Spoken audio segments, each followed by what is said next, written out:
আমার টাকা আমাকে দিবেন, তাতে সমস্যাটা কোন জায়গায়? টাকা টাকা আপনারা নিছেন, আপনারা খাইছেন। এই একজন গৃহিণীকে 5 বছর ধরে ঘুরাচ্ছে। মানুষের 12 বছরের জমানো টাকা 5 বছর 7 বছর ঘুরতেছে, যে আপনাকে প্রশ্ন করা যাবে না। এখন ওনাকে এখন কি করা উচিত বলেন? দর্শক মন্ডলী, আপনি মাথার ঘাম পায়ে ফেলে রক্ত পানি করে তিলে তিলে টাকা আয় করবেন আর প্রতি মাসে মাসে জমা দিবেন। বিনিময়ে আপনি পাবেন একটি স্বপ্ন, যে পরবর্তীতে 12 বছর 15 বছর পরে আপনি কিছু একটা পাবেন।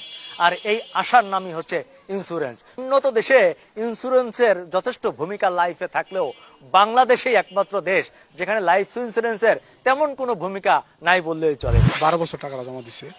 জমা দেওয়ার পরে 2020 সালে আমাকে একটা চেক দেয়। সেই চেক নিয়ে আমি 3 বছর ঘুরাইতেছি। ঘোরানোর পরে আমাকে লাস্ট একটা চেক দেয়, সেটা হচ্ছে 28/12/2023। এই চেকটা আনতে যে আমার ওদের সাথে আমার অনেক ফাইট করতে হয়েছে আর কি। 23 সালে ডিসেম্বরে দিছে, 1 বছর আমাকে আগায় দিছে আর কি। দ্যাট ইজ 12 বছর ধরে টাকা জমা দিয়ে। জি 12 বছর বড়াই মানে ধরেই টাকাটা জমা দেওয়া হচ্ছে আর কি। সে 12 বছর পরে আপনাকে দিল একটা চেক, চেক দিল 2020 সালে। 2020 সালে। তারপর থেকে আপনি এই প্রায় 4 বছর ঘুরতে। হ্যাঁ, আবার 4 বছর ঘুরতেছি, ঘুরে এখন আবার আরেকটা চেক নিয়ে এখনো ঘুরতেছি। এ নিয়ে কয়টা চেক দিল? এখন এটা নিয়ে প্রায় 3টা চেক দিছে আর কি। 3টা। এক চেকের ডেট শেষ হয়, গেলে আবার আরেকটা দেয়, পরে আবার আরেকটা দেয়, এইভাবে পর্যায়ক্রমে ঘুরাচ্ছে আর কি আমাদেরকে। অধিকাংশ কোম্পানির বিরুদ্ধে রয়েছে নানা অভিযোগ। ঠিক তেমনি আমরা একটু অভিযোগ পেয়েছিলাম গোল্ডেন লাইফ ইন্স্যুরেন্স কোম্পানির বিরুদ্ধে। দর্শক মণ্ডলী, চলুন সরাসরি আপনাদেরকে নিয়ে যাই সেই কোম্পানিতে, সেখানে মানুষের সাথে আসলে কি হয়েছিল নিজের চোখে দেখি। এই বাচ্চার পেটে থাকতে করছি, আর এই বাচ্চা কত বড় হয়েছে? বাচ্চাটা ম্যাচিউরড হয়ে গেছে, কিন্তু ইন্স্যুরেন্স এখনো ম্যাচিউরড হয় নাই। কত টাকা জমছিল আমাকে আরেকবার বলুন। 94,000 টাকা জমা হয়েছে। 94,000 টাকায় আপনি কয় টাকার চেক পেয়েছেন? 27,000 টাকা। এটা আমার পাওয়ার কথা 1 বছর আগে, 2022 সালে পাওয়ার কথা, কিন্তু আমাকে এ পর্যন্ত ঘোরাচ্ছে। এই আমি 3 মাস ধরে ঘুরতেছি এখন চেক নিয়ে, জানুয়ারি থেকে এই মার্চ পর্যন্ত। ব্যাংকে গেলে কি বলে? চেকে টাকা নেই। এখন এই চেকের এখন মেয়াদ শেষ হয়ে গেছে। ওনারা বলছে যে আজকে আপনি এই চেক আর দ্বিতীয়বার নিতে পারবেন না, আপনি আজকে যেয়ে নতুন চেক নিয়ে আসবেন, হয় ক্যাশ নিয়ে আসবেন, আর নাহলে আপনাকে নতুন চেক দিবে। ওনারা সেটাই বলছে। মানে দর্শক মণ্ডলী বুঝতেই পারছেন যে একের পর এক চেক নিয়ে ঘোরাঘুরি। আমাকে চেকও দেয় নাই, 5 বছর ধরে খালি ডেট দিতেছে যে আয়সা খালি ডেট নিয়ে যাবে। মানে এটা কতটা মগের মূল্যক মার্কা কথাবার্তা চিন্তা করেন, যে আমি বুঝতেছি না যে দেশটার মধ্যে হচ্ছেটা কি। একজন মানুষ টাকা জমাইছে একটা রেপুটেড কোম্পানি, এদের নাম গোল্ডেন লাইফ ইন্স্যুরেন্স। আচ্ছা দেখেন, তারা এই একজন গৃহিণীকে 5 বছর ধরে ঘোরাচ্ছে। মানে এটার মানে কি? আমি একটু ওনাদের সাথে কথা বলি। ভাই, আপনারা তো এখানকার কর্মকর্তা, তাই না?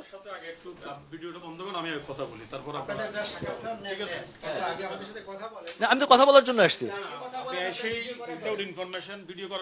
না, এটা আমি করতে পারবো, আমার রাইটস আছে। না কেন আপনি আমাকে কথা বলেন, আগে কথা বলেন। একজন সাংবাদিক হিসেবে আমার রাইটস আছে। না সেটা ঠিক আছে, কিন্তু এই যে মানুষগুলো ভুক্তভোগী, একজন গৃহিণী 5 বছর ধরে ঘুরতেছে, এটা কোনো জবাব আপনি দেবেন না? একজন বিধবা মহিলা আপনার সাথে অন ক্যামেরাও কথা বলবে, সমস্যা নেই। আপনি আগে পারপাসটা শুনেন, আপনার বিষয়টা বলেন। না, না, আমি তো বলছি তো, আমি কি লুকায় কিছু বলতেছি? হ্যাঁ, তা আপনারা লুকোচুরি করবেন কেন? না, আমি কি লুকায় কিছু বলতেছি? আমার এখানে লোকজনগুলো আছে, সাক্ষী আছে, এতগুলো মানুষ ভুক্তভোগী। বলেন, এতগুলো মানুষ ভুক্তভোগী, আপনি আমার সাথে কথা বলবেন না কেন? আমি তো বলছি কথা বলবো, বাট আপনি বসেন, আমার সাথে আলোচনা করেন, দেন তারপর আপনার কথা বলুন। না, কিসের আলোচনা? আমি তো আপনার কাছে প্রশ্ন করতে আসছি, আপনি আমাকে উত্তর দিবেন, আমি চলে যাবো। আপনার সাথে আমার আর কোনো আলোচনা নাই। আপনার সাথে আমি যে কথা বলবো, আপনি কি আমাকে সেটা করছেন? আমার সাথে বসে আগে আলাপ করবেন না? আপনার সাথে সেটা আমি বলছি তো। হ্যাঁ, আমি বলি আপনাকে কিসের জন্য আসছে। এখানে বেশ কিছু মানুষ ভুক্তভোগী আমাদের অফিসে গিয়ে অভিযোগ করেছে। এটা পেমেন্ট কমপ্লিট ক্লিয়ার। সেটা 5 বছর কেন লাগে? না 5 বছর লাগতেছে। একজন গৃহিণীর টাকা 5 বছর আছে, সাক্ষী দিল। 5 বছর না, 5 বছর না। প্রত্যেকে চেক নিয়ে ঘুরতেছে 2 বছর 3 বছর প্রত্যেকে। বাই রোটেশন আমরা পেমেন্টটা ক্লিয়ার করতেছি, কোনো সমস্যা না, বাইরে প্রবলেমটা হচ্ছে কেন? আপনি চেক দেওয়ার পর চেক ডিজনার হচ্ছে, আবার চেক দিচ্ছেন কেন? আমরা বললাম তো এটা ক্লিয়ার করতেছি। কোন ধরনের পারমিশন ছাড়া আমার সাথে আপনি আসি বসে গেলেন, একটু আলাপ করেন, কেন আসেন কি? আমি বসে যাই না ভাই, আমি দাঁড়া আছি। এই মুহূর্তে আমি আপনাকে আর বেশি কিছু বলতে পারবো না। আপনার যদি কোনো বিষয় থাকে আমার সিওর সাথে যোগাযোগ করেন। 86,000 টাকা এখনো দেয়নি। আবার আমার মানে আমার মেইন টাকার থেকে আমার টাকা কম দিছে। দেখেন 6 লক্ষ টাকা আমার দেয়নি। পরে আবার চেকগুলো নিয়ে গেছে, চেকগুলো নিয়ে রিটার্ন আবার ব্যাক করে নিয়ে গেছে। মানুষ তো এখানে টাকা রাখে টাকা বাড়ার জন্য, আপনাদের টাকা কমে যায় কেন? আমাদের সিওর সাথে কথা বলেন। না না না, আপনাকে বলছি, আপনি একজন কর্মকর্তা তো নাকি? ঠিক আছে না, যেহেতু আপনারা ভিডিও করতেছেন, সাক্ষাৎকার নিচ্ছেন, সেটা অবশ্যই একটা সিস্টেমে আপনাদের তো কথা, একটা গণমাধ্যম আপনাকে প্রশ্ন করতে পারে কি সিস্টেমে আসতে হবে? সিস্টেমে আসতে হবে না। আপনারা তো ভিডিও করা শুরু করে দিলেন। এসেই করবো। আমি তো ভাই লুকায় আপনি তো আগে আসলে আলাপটা করুন। এই তারিখে আমাদের স্বাক্ষর চেয়ারম্যান এই কোম্পানির সর্বোচ্চ নীতি একটা প্রতিষ্ঠানের চেয়ারম্যান সাইন করার পরেও সেটা বছরের পর বছর ঘোরে।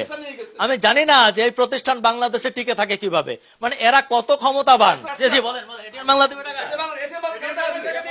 Hello excuse me, ATN Bangla টাকা দিবে? টাকা আপনারা নিছেন, আপনারা খাইছেন, আপনারা করছেন, আপনারা চুরি করতেছেন, আপনারা বলতেছেন এটিএন বাংলা দিবে। এটিএন দোষ কি? এটিএন বাংলা প্রচার করবে? দোষ কি? আপনাদের মুখোশ খুলে দিবে এটিএন বাংলায়। এটিএন বাংলা টাকা নিছে মাহফুজুর রহমান এমনি এটিএন বাংলা ইয়া হয়। একটু বলি প্রতিষ্ঠিত এটিএন বাংলা প্রতিষ্ঠিত, এদের মাধ্যমে সারা বাংলাদেশের পাবলিক জানবে আপনাদের গোল্ডেন লাইফের এই আপনার টাকা যদি এভাবে আটকায় থাকতো আপনি কি করতেন? চুপ করে বসে থাকতেন না গিয়া কিছু করতেন? এখন বিষয় হচ্ছে যে আমি বসে, আপনার ব্যাপারটা বলেন ব্যক্তিগত। আমি হয়তো টাকা রাখলাম, প্রতিষ্ঠান পাচ্ছে না, সেখানে সময় তো দিতে হবে, সেখানে তো অন্য কোনো উপায় তো নাই। আমার টাকাটা পেতে গেলে যদি প্রতিষ্ঠান আমাকে টাইম দেয়, আমাকে তো সেটা মেনটেন করতে হবে, এটার বাড়িতে কিছু করার থাকে না।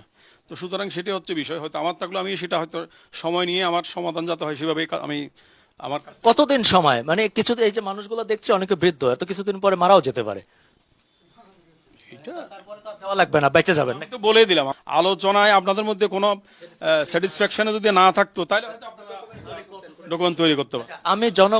আমি আপনার সাথে তলে তলে আলাপ করবো কেন? আমি সবার সামনে আলাপ। তলে তলে কেন আলাপ করবেন? আপনি বললেন কেন যে আপনি আলাদা বসেন? আপনার সাথে আমি আলাদা কেন? আপনি অফিসে আসে বসে আলাদা বলতে অফিসে বসে আলাপ করেন। আমি তো বসছি। অফিস তো আর আলাদা বিষয় না, ঠিক আছে? সেটা হচ্ছে বিষয়। এখন আপনি পাবলিকের প্রশ্নের জবাব দিবেন, এটার জন্য আপনার সাথে আমার আলাদা বসতে হবে। আলাদা বসার আপনারা যে আসছেন, কেন আসেন সেটা তো আমরা জানি না। অনেক প্রশ্ন করছেন, আমি অনেক প্রশ্নের উত্তর দিয়েছি, ঠিক আছে? কিন্তু এমন কোন কোয়েশ্চেন আপনি করাটা ঠিক হচ্ছে না যে আমাকে বিভ্রান্ত করা। ভাই, মানুষের 12 বছরের জমানো টাকা, ঘাম ঝরানো টাকা দিয়া 5 বছর 7 বছর ঘুরতেছে, যে আপনাকে প্রশ্ন করা যাবে না? না সেটা না, প্রশ্ন তো আপনি করতেছেন, আমি তো সেটার উত্তর দিচ্ছি। আমি তো বললাম টাকা কোম্পানি দিচ্ছে, কোম্পানি দিবে এবং কোম্পানি দিতে বাউন্ড। 4 দিন মানে তার এই অ্যাবসেন্ট করে আসছে, সে একটা ওয়ার্কার, তার প্রফিটটা কে দিবে? তার হাজিরাটা কেটে গেলে, তার চাকরিটা চলে গেলে কে দিবে? তখন আপনি দিবেন? আপনি তার দিবেন? কোনো কিছু তো দিবেন না। তো কেন ভাই এই প্রতিষ্ঠান করে কেন আপনি লোকদেরকে হয়রানি করতেছেন? কেন ক্লায়েন্টদের হয়রানি করতেছেন? কেন? আমার টাকা আমাকে দিবেন, তাতে সমস্যাটা কোন জায়গায়? ওনারা যে টাকাগুলো চাচ্ছে, এগুলা কি ওনাদের টাকা না আপনার টাকা? অবশ্যই গ্রাহকের টাকা, ওনার টাকা। তো ওনার টাকা ওনাকে দিতে সমস্যা কোথায়? ওই তো বললাম তো, এটা তো আমি বলছি যে প্রতিষ্ঠান ফাইন্যান্সিয়ালি ব্যাকফুট আছে, সঙ্গত কারণে আমাদের সময়টা লাগতেছে। না হেসে পারলাম না। আপনাদেরকে একটু একটা জিনিস দেখাই, যে একটা লোক এর আগে আসছে, 2 বছর পরে ডেট দিছে, আবার আজকে আসছে। আজকে আসার পরে ডেট দিছে তাকে 28/2/2026, মানে আরো 2 বছর পরে। 18 বছর ধরে এখানে আমি একটা ইন্স্যুরেন্স করছি গোল্ডেন লাইফে। এখন আমি কইরেও মনে করেন এখন এখানে সবসময় আসতে আছি, মাসে মাসে আমি অনেক দূর থেকে আসি, আইসা মনে করেন এখানে আমার কোনো কাজ হইতেছে না। এখন ওনারা এখন কি করা উচিত বলেন? এই যে এখন এত দূর থেকে আসছি, এখন হেপালাইলো এখান থেকে, এটা কি হইলো? চাচি, আপনি কোথেকে এসেছেন? আমি কালীগঞ্জ আইছি। আপনি কত টাকা রাখছিলেন? আমি স্যার 2,500 টাকা করে দিছিলাম 15 বছর। 15 বছর? 15 বছর দিছি। মনে করেন টাকা পয়সা হইতাম গোদেন আঙ্গ মেয়ে তো শেষ, আঙ্গ টাকা পয়সা দেয় না। আমি কি করবো? আমার তো মনে করেন কিচ্ছু নাই, আমার ছেলে মেয়ে কিচ্ছু নাই গিয়া। আমি কত কষ্ট করে টাকাটি দিছি আমার টাকাটি দিলে আমি অসুস্থ মানুষ, আমি চিকিৎসা করতাম। আমরা মেয়ের 20 তারিখ, আগামী মেয়ের 20 তারিখ আপনাদের এগুলো আমরা এখানে নিলাম। মেয়ের 20 তারিখ ইনশাল্লাহ পরিশোধ করবো আপনাদের টাকা। ঠিক আছে, আপনারা ডেট পাইছেন? দর্শক মণ্ডলী, মানুষের কষ্টের টাকা, ঘাম ঝরানো টাকা, রক্ত বেচে টাকা কেউ যদি এভাবে আত্মসাৎ করে, তাকে আর যাই বলা হোক, আমি অন্তত ব্যবসা বলতে পারি না। সংশ্লিষ্ট যারা আছেন, কর্তৃপক্ষ যারা আছেন, মন্ত্রণালয় যারা আছেন, তারা অন্তত আমার এই রিপোর্টটি প্রচারের পরে ব্যবস্থা নেবেন, এমনটি প্রত্যাশা করছি।